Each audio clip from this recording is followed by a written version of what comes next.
अस्सलाम वालेकुम दोस्तों, पाकिस्तान और इंग्लैंड के दरमियान खेले जा रहे पहले टेस्ट के पहले दिन खेल के इख्तिताम पर पाकिस्तान ने 2 विकेटों के नुकसान पर 139 रन स्कोर कर लिए।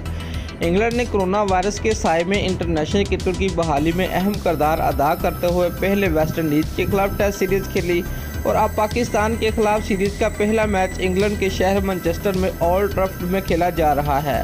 दोस्तों, कौमी टीम के कप्तान अजहर अली ने इंग्लैंड के खिलाफ टॉस जीतकर पहले खुद बैटिंग करने का फैसला किया। शान मसूद और आबद अली ने इनिंग का आगाज़ किया। आबद अली सिर्फ 16 रन के ही मेहमान साबित हुए। उन्हें जोफ्रा आर्चर ने क्लीन बोल्ड किया, जिसके बाद कप्तान अजहर अली बैटिंग के लिए आए। क्रिस वोक्स ने उन्हें खाता खोले बगैर ही पवेलियन वापस भेज दिया। 43 रन पर 2 विकेटें गिरने के बाद शान मसूद का साथ देने बाबर आजम आए। दोनों खिलाड़ी अब तक तीसरी विकेट के लिए 96 रन जोड़कर स्कोर 139 रन बना चुके हैं।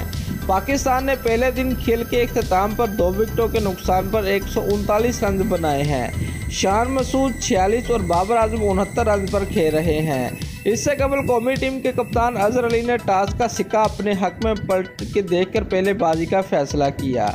अजहर अली ने कहा कि हम 2 स्पिनर्स और 3 फास्ट बॉलर के साथ मैदान में उतरे हैं। शादाब खान बहैसियत ऑलराउंडर खेल रहे हैं। दोस्तों, अगर आपको हमारी ये वीडियो पसंद आई है तो लाइक और कमेंट ज़रूर करें। शुक्रिया।